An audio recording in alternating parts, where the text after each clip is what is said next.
I jolted awake to the sound of heavy footsteps storming down the hall. My heart hammered as I curled around my belly, shielding my unborn child from the rage I knew was coming. The door flew open and Dane's hulking frame filled the doorway, reeking of cigarettes and stale beer. "Get up," he barked, grabbing my arm and wrenching me off the bed. I cried out as pain exploded through my shoulder. "The baby," I gasped. "Do you think I care about that thing?" He threw me to the floor. "This is my house. You serve me." Tears flooded my eyes. This was not the tender man I had fallen in love with 2 years ago. Dane had shown me affection and stability when I had none, had needed it so desperately after my parents died. My brother Tobin took me in, but soon had a family of his own to provide for. When we met, Dane made me feel safe, hopeful. Now he was a stranger, consumed by rage and jealousy. "On your feet," Dane snapped, kicking me in the ribs. I curled around my belly, shielding the tiny life within. "Please," I prayed my child would be spared from his fury. Dane grabbed my hair and yanked my head back. "Look at me," he bellowed. I obeyed, steeling myself. His eyes, once warm, were now hard and ruthless. "You will learn respect." He drew back his fist. I braced for the impact, for the explosion of pain. Crash! The front door splintered open. Heavy footsteps pounded toward us. Tobin and Kira burst into the room, faces twisted in rage at the sight of me cowering before my husband. "Get away from her!" Tobin roared, grabbing Dane and slamming him against the wall. My brother's strength had always paled next to Dane's bulk, but now Tobin's fury made him formidable. Kira rushed toward me, horror etched across her delicate features. "Alara!" "My God!" She helped me sit up, her touch infinitely gentle next to the abuse I had become accustomed to. I leaned into her embrace, overwhelmed with gratitude. "She's my wife," Dane spat at Tobin. "This is none of your business." "The hell it isn't." Tobin's eyes blazed. "She's coming with us. If you come near her again, I swear to God I'll kill you." I trembled in Kira's arms. Could this nightmare finally be over? Dane wrenched out of Tobin's grasp. For a moment, the two men stared each other down. My husband's eyes promised revenge for this humiliation. But seeing my protectors filled me with something long absent from my life. Hope. Whatever came next, at least I would not face it alone. At least my child would be born free of Dane's tyranny. I placed a hand over my belly, soothing the little flutter within. As Tobin and Kira led me safely into the light of day, I swore my unborn son or daughter would never suffer my fate. Not when I had two guardians willing to stand up to the dark. I winced as Kira dabbed antiseptic on my swollen lip. We sat in her and Tobin's tiny kitchen while my brother paced, raking his hands through his hair. "Why didn't you tell me it was this bad?" Tobin asked, agony etched on his face. My tongue probed the tender split in my lip. "I was ashamed," I whispered, "and scared. Dane said if I told anyone." I shook my head, tears burning. Tobin crouched before me, gentle despite his fury. "Alara, listen to me. That bastard will never lay a hand on you again. I swear it." I nodded, not trusting my voice. Since our parents died, Tobin had been my guardian angel. He was the one who introduced me to Dane after I couldn't find work. My brother only wanted what was best. How could he have known? Fresh tears welled up. I dashed them away, wincing at the throb in my cheekbone. Kira tenderly grasped my hands. "We'll get you and the baby to safety," she said softly. "My sister and Freystone can shelter you both." I shook my head wildly. "He'll find me. He'll." I couldn't finish. Just thinking of Dane's wrath made me shudder. A knock on the door made everyone freeze. Heavy footsteps crossed the porch, then came the splintering of wood. "Alara!" Dane's roar was pitiless. I leapt up, heart hammering. "Like hell," Tobin growled, rolling up his sleeves. He met my terrified eyes. "I'll handle this." He pulled open the door before Dane could break it down. My husband towered on the porch, murderous rage twisting his features. "That little bitch is my property," he spat at Tobin. "She's coming back with me." Tobin didn't flinch. "The hell she is. You come near my sister again, I'll make you regret it." Dane drove his fist into Tobin's jaw. My brother reeled but stayed upright, the fists clenched. Fresh panic flooded me. Tobin was brave, but no match for Dane's ruthless strength. I couldn't let anyone else suffer for my sake. I had to protect this newfound glimmer of hope for my baby's future. Steeling myself, I stepped between the two men. "Please, Dane," I whispered, despising the trembling in my voice. "Don't hurt him. I'll come home with you." Silent tears traced my swelling cheek. Dane grabbed my throat, his lips twisting in a ruthless smile. "That's my good, obedient wife," he purred. Over his shoulder, I watched Tobin's face transform with rage and anguish. But I silently pleaded for him not to act, not when it would cost more than I could bear. I let Dane drag me outside, back into the waiting maw of darkness. Everything in me screamed to resist, but my child's safety had to come first. I could only pray my self-sacrifice would buy Tobin and Kira enough time to stop Dane for good. If not, then may God have mercy on me and my baby, because my husband never would. Dane dragged me back into the apartment, his grip like iron on my arm. He shoved me onto the tattered sofa and stood with arms crossed, glaring down at me. My stomach churned with dread. I rested my palms on my swollen belly as if I could shield my child from my husband's ire. Knowing now that his violence could target even an unborn baby made me sick with fear. "How long?" Dane demanded. I raised my eyes hesitantly. "How long? What?" His hand cracked across my cheek. I gasped, more startled than pained. "How far along is the bastard child you're carrying?" My hand flew protectively to my stomach. My son or daughter was no bastard. This baby was all that was pure and good in my wretched life. 6 months, I whispered, dropping my gaze once more. A malevolent smile spread across Dane's face. "So you lay with another while swearing to be faithful to me?" "Never!" I cried out. "You know this is your child. You know that I have been true." Dane only chuckled darkly. "Come now, Alara. Do you really expect me to believe that pathetic whelp Tobin is man enough to give you a baby when I have failed?" Shock reverberated through me. Tobin? My brother? Comprehension slammed into my core. Dane had always resented Tobin's easy confidence, his effortless ability to provide for his family despite Dane's superior social standing and wealth. And judging by the lustful glances he had thrown Kira's way at our wedding, Dane had envied them their true and easy intimacy. This was merely another manifestation of Dane's jealousy and spite toward my only real protector, the man I considered my true family. I stood on trembling legs, fists clenched at my sides. "Tobin is twice the man you will ever be." I spat with every shred of courage I could muster. I raised my hand and slapped Dane hard across the face. His head jerked sideways. Disbelief flashed in his eyes as his cheek flushed an angry red. I braced myself for his retaliation, but none came. Instead, his lips slowly twisted into a terrifying smile. "Well, well. The mouse finally shows her teeth," Dane purred, rubbing his jaw. "I was beginning to think you'd lost your fire entirely." He moved towards me with sudden speed, backing me up against the wall. With my swollen belly hindering my escape, I had nowhere to go as Dane placed his palms flat on the faded wallpaper beside my head and leaned in close enough for me to smell the coffee on his breath. "Let's make one thing clear, wife," he said, the threat in his voice sending shivers down my spine. "You belong to me now and forevermore, and whatever bastard seed festers in your womb means nothing to me. So you play nice, my pet, or you will learn what true suffering is." Days blurred into weeks as I drifted through a haze of fear and despair. Dane's abuse escalated. It was as if my show of defiance had awakened a sleeping beast within him. Bruises flowered on my arms and back from his rough handling. I hid them under long sleeves, not willing to invite more of his twisted accusations. My only joy came from the flutters deep within as my baby grew healthy and strong, oblivious to the darkness surrounding its arrival. I endured it all in silence, resolute in my vow to protect this innocent life. One night, Dane came home in a drunken rage. I scrambled off the sofa as he stormed through the door and grabbed my arm, his grip crushing. "Worthless bitch!" he roared. "Can't even keep the house clean." He flung me aside and I crashed into the coffee table. Pain exploded through my hip. I curled around my belly, shielding my unborn child from the brunt of the fall. Dane loomed closer, fists clenched. Then came a pounding at the front door. "Alara!" Tobin's voice was a clarion call. My brother threw open the door. Rage etched on his face at the sight of me cringing on the floor. Kira was right behind him. Dane wheeled on them with a guttural snarl. "Get out! She's my property!" Tobin's punch smashed into Dane's jaw.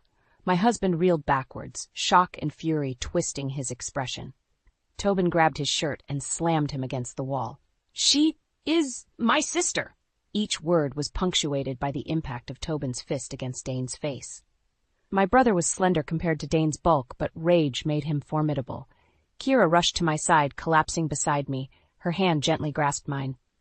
"Alara, we have to go," she pleaded. "Can you stand?" I watched the brawl with detachment, the pain in my hip receding behind the adrenaline flooding my veins.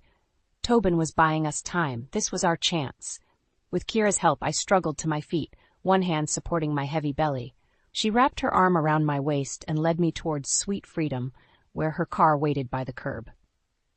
A roar echoed behind us. I glanced back to see Dane rear up and charge, face twisted in psychotic fury.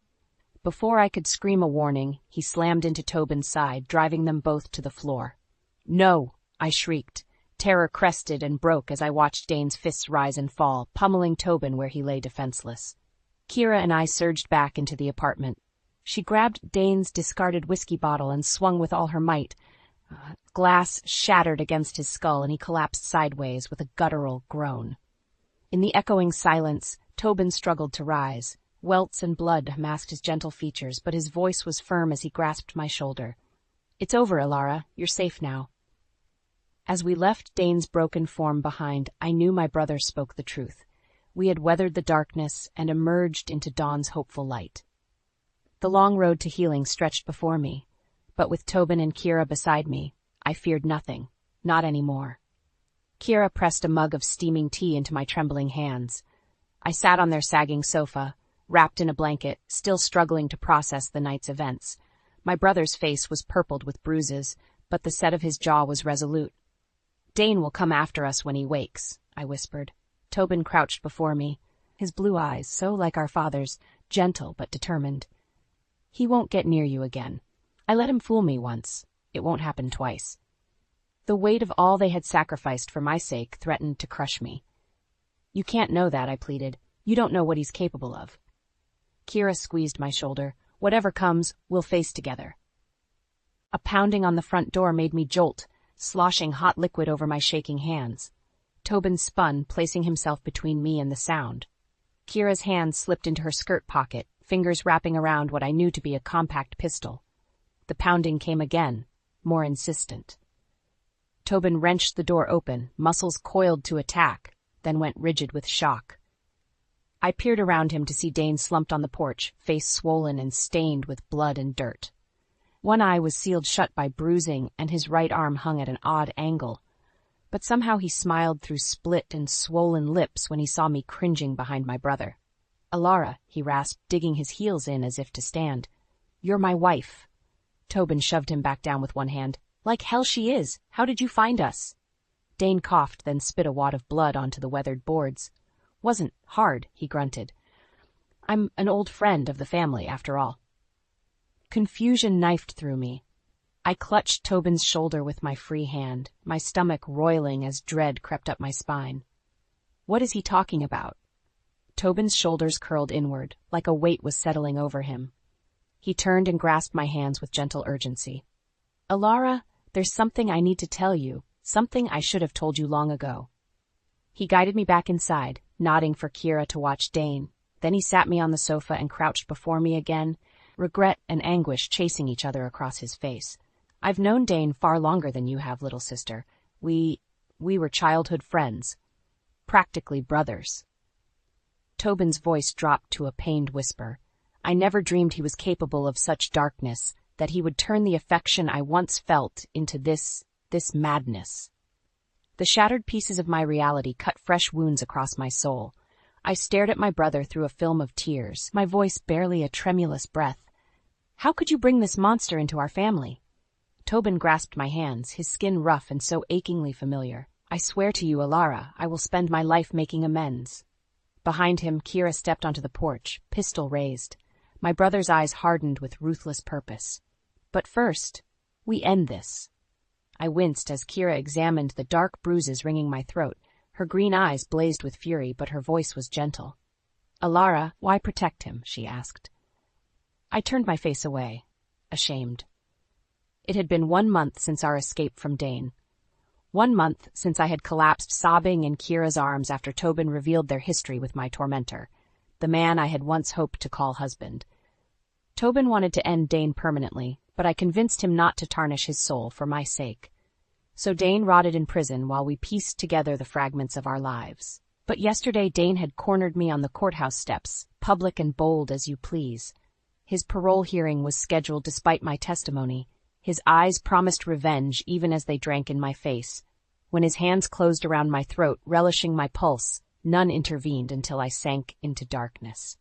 I awoke to Kira tending my injuries, Tobin bellowing at the chief of police. But the strangle marks branding my flesh also marked the imprint of Dane's soul on mine. He thought to reclaim me, and perhaps a dark part of my spirit longed to revisit his particular hell. Kira grasped my shoulders. Dane wants you to protect him. Don't give him that power. I shut my eyes against a rush of anguished tears. In my mind's eye I saw the innocent love shining from Dane's eyes when we wed. I heard the whispered promises that bound my heart to his with silken threads, now thorns embedded there for eternity. Suddenly my grief turned to iron in my chest. What had it gotten me but a succession of bruises, walking on eggshells in my own home, flinching at every loud noise. I would carry Dane's fingerprints for life, etched onto my very soul. No more. I dashed the tears away and straightened my spine. Kira watched wariness dawn into pride as she recognized the birth of her ally. Dane took everything from me, I said quietly. Even now he thinks I'm his possession, but no longer. At Tobin's protest, I slipped from the shelter of their apartment the next dawn. I knew where Dane breakfasted those early mornings, where the demons inside him drowned their thirst, if only briefly. I felt his eyes on me the moment I entered, heard his smug greeting as I slid behind his chair in the shadowed corner, felt his shock as I pressed cold metal to his throat and whispered, "This is for every bruise I ever hid, for every night you threatened the life inside me." His sudden pallor was gratifying, the pleading in his eyes even more so. Let him experience one fraction of the powerlessness he inflicted on me for years. "You created a monster," I murmured. "I'll see you buried and cold before I let you crawl back into my thoughts." When I walked back into the dawning light alone, Tobin saw the transformation in my face. His shoulders straightened as he realized the fight flowing bright and fierce in my veins. We would see this through, brother and sister, bound by blood and scars. No ghost would haunt me ever again. I straightened my skirt with sweat-slicked palms, struggling to still the tremors in my hands. The courthouse loomed before me, a monument to justice, about to be served. Tobin gave my fingers a gentle, bracing squeeze. "Are you ready for this?" he asked solemnly. At my terse nod, he pushed open the heavy doors. The cavernous courtroom vibrated with anticipation. I kept my chin high, ignoring the whispers that followed us down the aisle. In my arms, I cradled my infant son, swaddled tightly against my chest. His tiny body anchored me as we took our place behind the prosecutor. The judge entered, black robes swirling.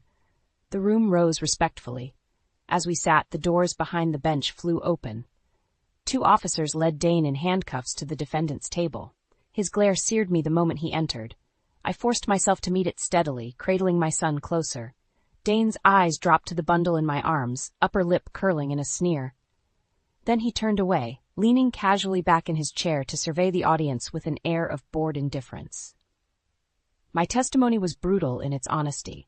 I recounted every horror of our marriage in vivid detail, the manipulation that lured me in, each humiliating abuse, his vow to make my child suffer for my imagined sins. "He is a monster," I finished quietly, "one who hides behind a mask of civility and charm, but beneath lies the heart of a soulless coward."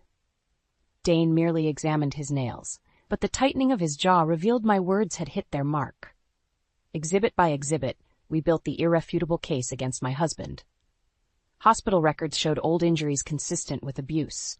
Witnesses attested to seeing Dane attack me in public. The gun Kira had used to subdue him during my escape bore only Tobin's clean prints. Dane's confident expression slowly shifted to incredulity, then fury as his web of lies collapsed around him. At the first crack in his superior mask, vindication roared within me. I watched, spine ruler straight, as he took the stand in his own reckless defense. Dane painted himself the long-suffering husband to an unfaithful wife. His son was no child of his, he claimed. My infidelity had invited punishment. "Lies!" The word ripped from my throat before Tobin could restrain me. Every eye turned my way, but I only had eyes for Dane as I gently handed my son to Kira. Then I stalked forward, my entire body shaking with outrage accumulated from years of silence.